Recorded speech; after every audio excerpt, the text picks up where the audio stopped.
Hey, happy Wednesday. Thanks everyone for joining in once again to our Simeio Coffee Talks. This week I'm pretty excited because it's extremely timely. We invite our guest, Richard Bird. He is the Chief Customer Information Officer at Ping Identity. And he's a big bill here, and I'm excited to have him on the line. And then we've got James Quick, who is Simeio's very own, and if you're familiar with our coffee talks, he's been with us before. He's got many years of experience in IAM and that much more stories to go along with it. So this week's topic is customer identity access management. With everyone having to social distance and work from home, and the escalation of digital transformation on the ramp.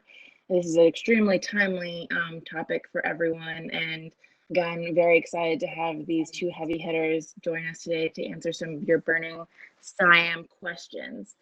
I'll go ahead and, like every week, throw out an opening question for the audience, but I do encourage your participation. The way that you ask questions is via the Vimeo link, and once you submit the questions, I'll read it out loud for the speakers. If your question isn't addressed on today's call, no worries, we will follow up with you. This is a platform for everyone's voice to be heard, all of us in the IAM community to be connected. So we don't want to drop the ball on that. We will get to your questions. We do have a follow-up blog every Friday on our human platform on SimeiSolutions.com. So look out for that, or reach out to one of our advisors directly. This isn't my show. This is for the speakers. So without further ado, I'm going to hand it over to Richard and James. Now, Richard, James, you guys do have very big careers in the IAM space centered around privacy and identity-centric security issues. If you two could kind of give me a brief description of what CIAM is, that'll give us some time to field some questions. Sure, absolutely. James, I'll actually defer to you first if you want to take a shot at it. Sure. Customer identity access management, which is very different from the employee version that I'm sure many of our familiar listeners know about and do every day. But the customer focus allows us to securely capture and manage customer identity and profile data. That's often essential for managing that relationship between the virtual store, the omni-channel, or simply any organization, a business looking for a B2C model. It allows us to differentiate applications and services. It includes a lot of the things that you think about for employees, like self-service, being able to manage your profile. But there's important distinctions when you talk about customers because of the importance of consent management that will allow you to collect data and contact them through various channels. Those are very important if you have customers in Europe under GDPR, and essentially important if you have customers in California under the CCPA. Richard, why don't you pick it up from there? Sure. I take a bit of a historical perspective on this notion of CIAM. We're in the beginning stages and phases of a access control activity for a population whose access we've not controlled historically. And by that I mean, if you think about you think about 3 years ago, 5, 15, 20. The focus was customer account management. The obligations for security were put upon the customer. If you gave up your account and password, that was your problem. Some of the regulatory regimes that you've mentioned have begun to push a different reality, which is customers now need to be secure, and customers also need to have their privacy guarded. The challenge here is that it is almost as if we're repeating the sins of the past in terms of the workforce that you mentioned. It started with account management. It started with, I remember when the big development was eDirectory with Novell in the 90s, right? And now, through the course of, the reality of bringing identity into information security instead of having it embedded within the infrastructure organization, which was the standard for decades. We really have matured workforce quite a bit. We really haven't matured customer access management much at all yet. But there are massive changes that are coming that are going to demand that be the case, whether they be regulatory or whether they be customer expectations. Apple did not announce that you use our SSO and you'll be more secure and private last summer because it was the right thing to do. They did it as a competitive differentiation statement. Some of the other things that we tend to worry about in CIAM tend to relate to the scale of the users. Years ago, when I worked back in the corporate world, we may have had 100, 120,000 employees worldwide, but that was significantly dwarfed by the number of customers and partners and end users that the corporation had. That often numbers in the millions. So there's a substantial differential in the scale. The other thing that I always tend to think about is going back to the old days when there wasn't even a SiteMinder around to help you out, and that shows you how long I've been in the business. We used to manage the htaccess file on the web server for access to a website, and we had to individually populate the htaccess file. There's probably a few people who can remember doing that, but yeah, there's been some substantial changes. But I think Richard's point is that in the last 3 years, there's been a substantial change. And a lot of that has come to the foreground in the last 3 months because many storefronts that you used to shop in person with an IRL experience now have had to conduct all that business virtually. And if they haven't been set up to manage those customers online in the same way that they've efficiently managed those people walking in through the store doors, then they've been at a tremendous disadvantage to companies that do it well and that have been doing it for years. The 800-pound gorilla is obviously Amazon, that has worked almost exclusively online since its inception. They have a few storefronts now, but a lot of competitors have been late to catch up to that omni-channel experience that they deliver through the browser, through a smartphone, through a tablet, and help you manage your preferences. Awesome. Thank you. I think this question, first question from our audience. By the way, everyone, all of our questions are anonymous, but if you want to give a little context about who's asking the question, that's more than welcome. So if you'd like to give your industry vertical and maybe company size with the question, I can call that out so people know where we're coming from. The first question actually is from Laura. She's from a medium-sized retail organization. And James, you might be really good at answering this since you're pre-SiteMinder days, right? What do I look for in an effective CIAM platform or solution? Wow. There's a lot of features that you truly need to do it well. And, I think I covered some of them about, account registration, the ability to have users manage their profile information, manage their consent. It should offer features like single sign-on and multi-factor authentication. And I'm going to give up the soapbox here for a couple of minutes and seconds to let Richard talk about these things because I know very well that he and his company do those things marvelously well. There's also other matters like directory services. Where are you storing all this profile information? Is it traditional LDAP v3 store? Is it in a database? How are you collecting and maintaining that information from a regulatory perspective and even just from a good steward of that information as well?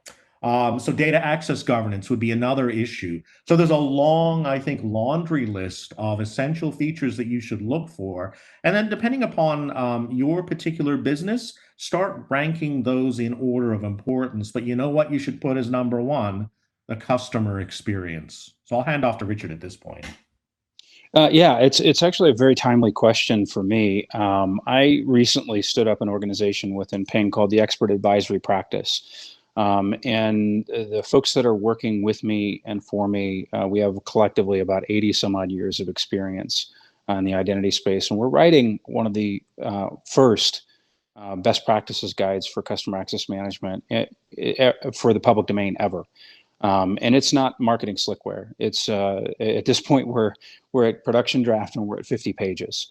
And so in the course of trying to understand what the best practices relative to a CIAM platform are, we found some interesting discoveries. So first of all, you need something that you can trust relative to authentication.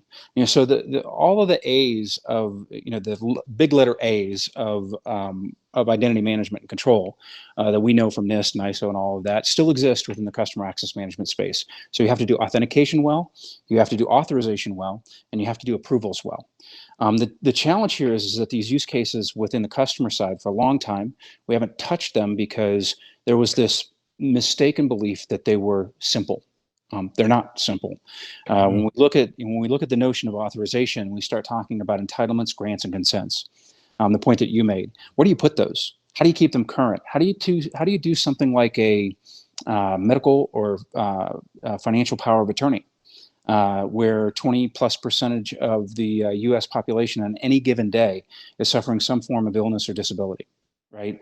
How do you aggregate that information? How do you keep it current? How do you not have somebody coming into, a branch or an office or a law office and handing off a paper document?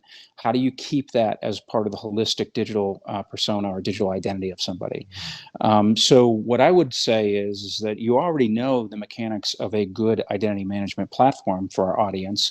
We're applying those in the customer space.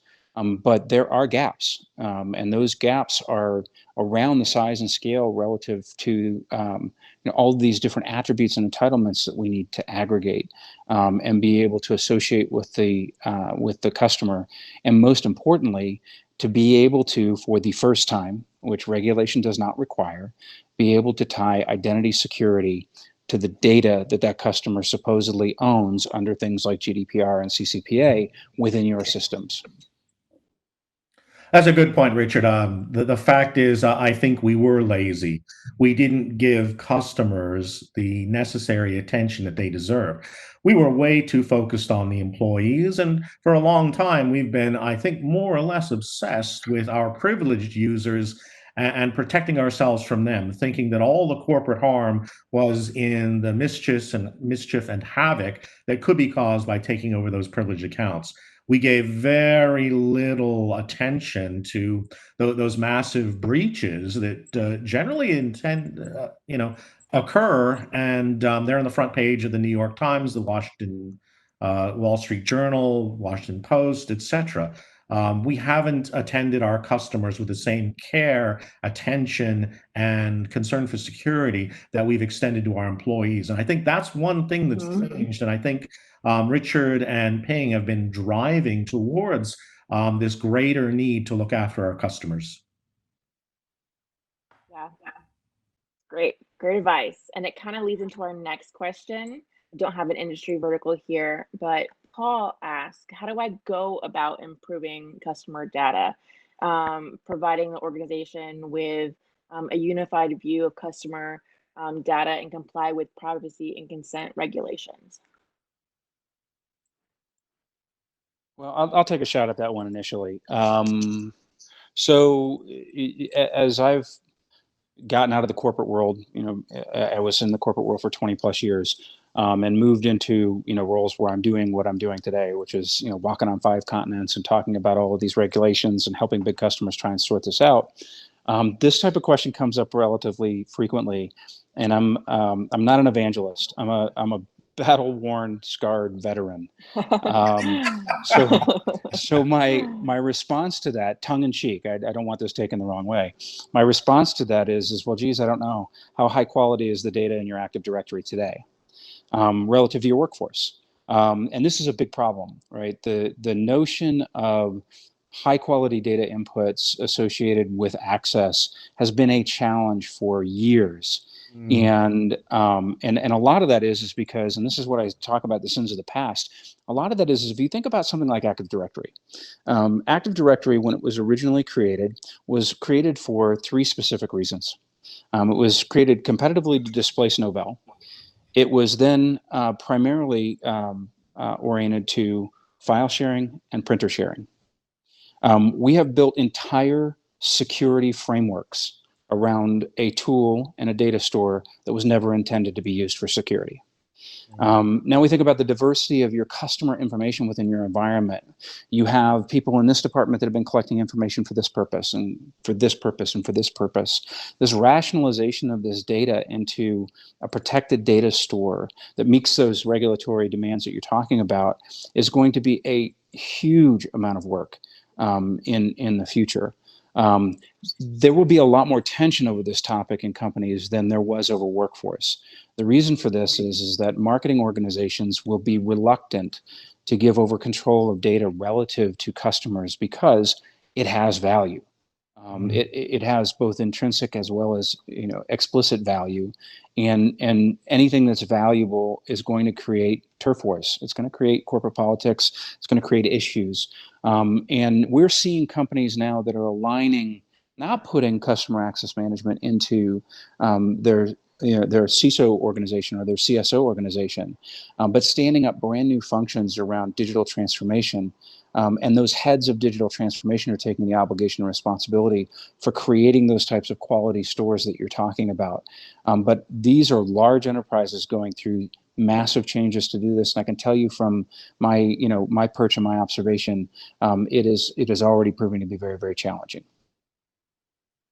Those are good points, especially relevant that marketing tends to collect a lot of data. When I collected user profile data, we were looking at in excess of 400 different attributes that we could collect from the users. So I think the first piece of advice is for every single attribute of user data that you're collecting from them, have a reason for it. Have a steward for it. Make somebody responsible for ensuring that it's kept accurate, kept up to date. Oh, and who might be the best person to know that? You can, I think, shift a lot of the burden onto your users with systems that encourage consent and profile management. Your users are the best source of information about where they live, if you need that information, what their true street address is, what their zip code is, where they live now, what their phone number is. Make sure that you're checking that information at least on an annual basis. The marketing data is a cause for concern, because when you look at all the attributes I was collecting for user profile to manage access, marketing was collecting for a very different set of reasons.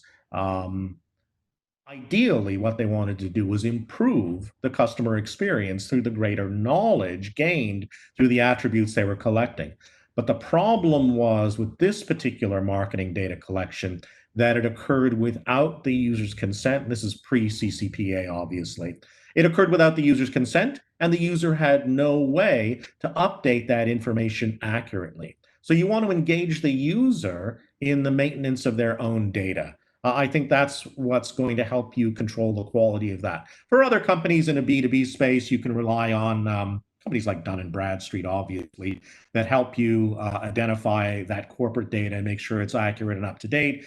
D&B has an amazing service that helps you update that. But for your customer data, yeah, put that back in the hands of your customers to keep that accurate. That's great.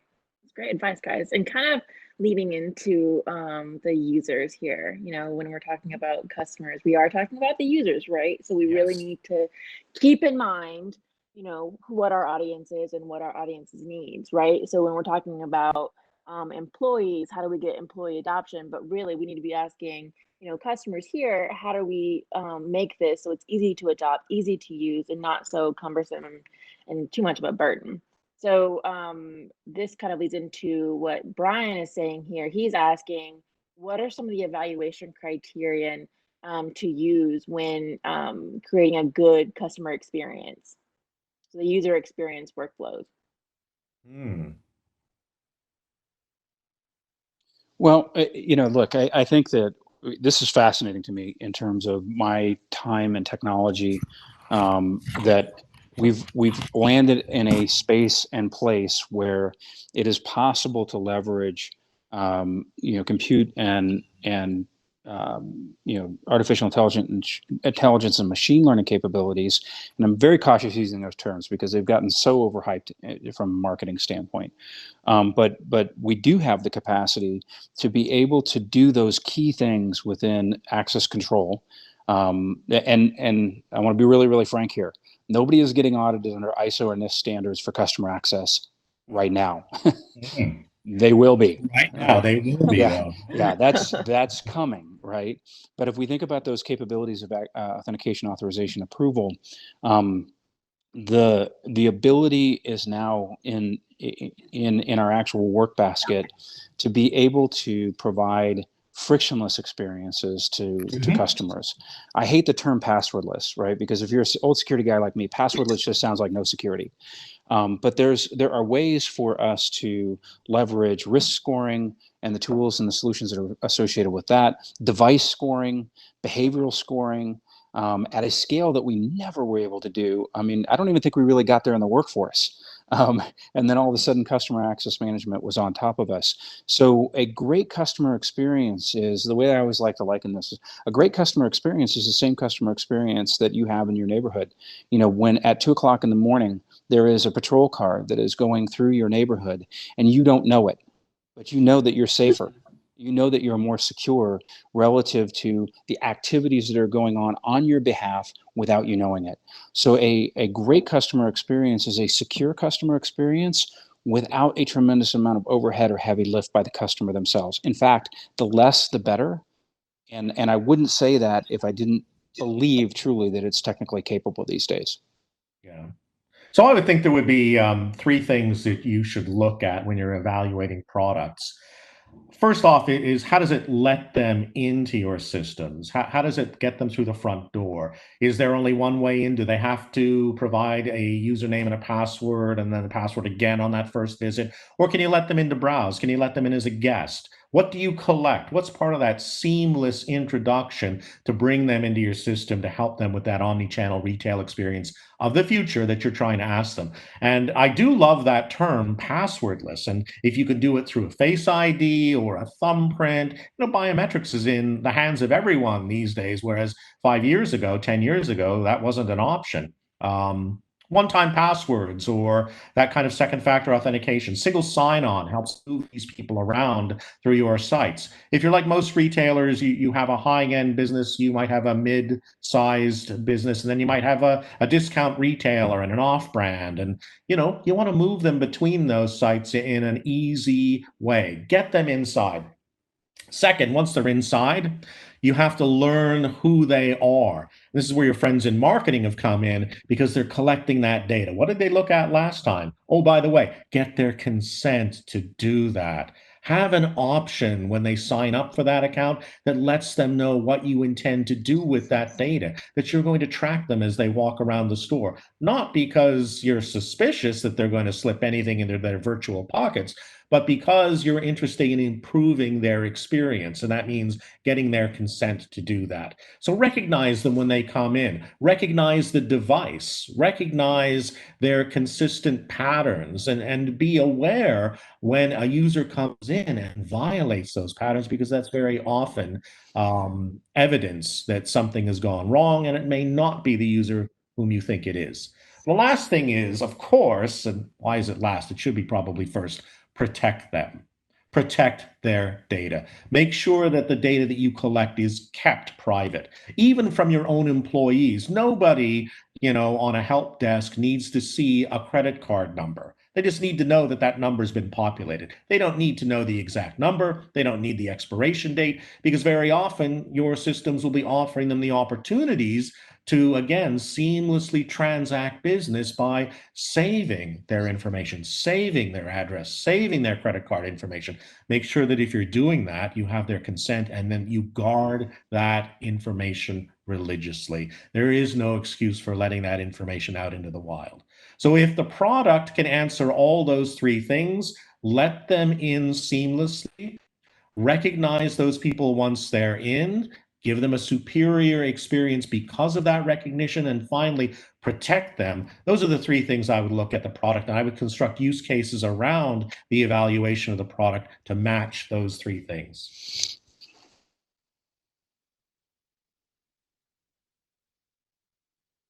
How are we doing on time? Do we got time for more questions? About 4 minutes? Christie, you're talking, but we can't hear you because you're on mute. Hey, Christie. All right. Gotcha. Yeah, we have about 4 minutes left. But I wanted to ask, Richard, you had touched on this a bit, and this is going to be speculation on y'all's part, but given the fact that the both of you have so many years of experience in the industry, what are organizations going to be expected as far as regulations in the coming future? Yeah, I'm really fortunate. I get to, for all of my friends in cybersecurity, they tell me every day I got a dream job, and I cannot disagree with them. I get to do all the things that I talked about, but I also get to participate directly in activities in Washington, D.C., the UK, EU, and Australia. And here's what I would tell everyone that is on this customer access management journey. If you're not started, get started. If you don't get started soon, you're going to be way too late. The reason is that for the first time, we're seeing demands for regulation and change come in much faster against a cybersecurity control than we ever have. Great example for this is that there's currently a Senate bill, Senate Bill 3712, which is called the Cyber Leap Act. And it is a bill that is intended to direct the government to attack the biggest challenges within national security. And one of those is citizen identity, digital identity specifically. There's also a draft piece of legislation looking for an additional sponsor coming out of a gentleman named Bill Foster's office, who's been a big friend of technology for a long time. And in that bill, we're seeing demands for actual secure digital identity. This is coming. It's not speculating. It is coming down the pike, and we're seeing other variations of it in other nations. So you have an opportunity in this window to really get serious about at least evaluating the concepts and notions and demands relative to secure customer access. Because look, I don't. This is not a fear, uncertainty, and doubt statement. Your customer's access has been usurped so many times that their accounts and passwords are being used for credential stuffing against other countries, against other companies, against other agencies. The reality is that on the biggest stage, customer access is directly tied to safety and security of our citizens within this nation, as well as our our government and our country. And while that seemed like a very big statement, just remember that every year 500 million unique identity records are stolen relative to customers every single year in the United States alone. That identity information is being stolen for a reason, because it's valuable. We need to do a better job of protecting it, and many of these regulations are going to demand it from us. That's great. And Bill, I got a quick follow-up question. If, like many of my current clients are looking for a solution today, should they still be considering an on-prem solution for the CIAM software, or can they look for that today in a cloud-based option? I think that the answer to that is always, what are your risks? What does your current topology relative to your architecture look like today? And what's your plan for the future? I think most of the time, conversations that I'm having with customers are understanding the reality of, I'm not, even though I've been saying, all cloud all the time, I'm not there. I've got too many on-premise assets that are necessary for customer workflows and all of that. I want to get there. So we're seeing a lot of folks that are taking that middle ground, right? They're leveraging the capabilities of private cloud and creating hybrid, creating what I like to call virtual swing space. We don't have to buy a bunch of servers and a bunch of storage anymore to migrate you, but you can leverage the private cloud or a private cloud instance to be able to achieve those results. And I'm seeing that more and more as the common pattern for customers that are moving to CIAM. You need a good hybrid provider. Yep, that's a good point. Awesome advice. And thank you, James, for that question. Very good. Unfortunately, we are out of time today, but I do want to thank Richard and James for joining. Richard, for somebody who's globally known and been interviewed by Wall Street Journal, CNN, what have you, I want to thank you so much for joining our coffee talk. This is a great honor and pleasure. And hopefully we can dive into more questions because you are a wealth of knowledge on the subject. James, awesome as always. Great energy, great questions, great insight. So thank you so much for joining. And thank you everyone for presenting some questions to us. If we haven't gotten to your questions, we will address them individually. We will be producing a human blog that will be up on our website. If you have any additional questions for Simeio or Ping, please reach out to either one of our advisors. For next week, I'm very excited to kind of deviate from the IAM specific field and dive into something that I'm passionate about is leadership styles. Simeio's very own Randy Fields is going to be producing a podcast that airs June 12th. Let me get the title correct so I can plug him properly. It's titled The Lost and Found Leadership. So I'm going to invite him and a special guest next week to address all things leadership. And again, we're in a very weird situation where everyone is remote right now. And so leadership styles and tactics and abilities need to be changed and honed. So feel free, if you are in a leadership role or want to be in a leadership role and have questions for Richard and our special guest, please join next Wednesday, June 10th at 12:30 p.m. Again, thank you, Richard and James, and everyone. I enjoyed having coffee with you. Thanks. Thanks, Richard. Thanks, Christie. Thanks, everyone. Bye-bye. Thank you.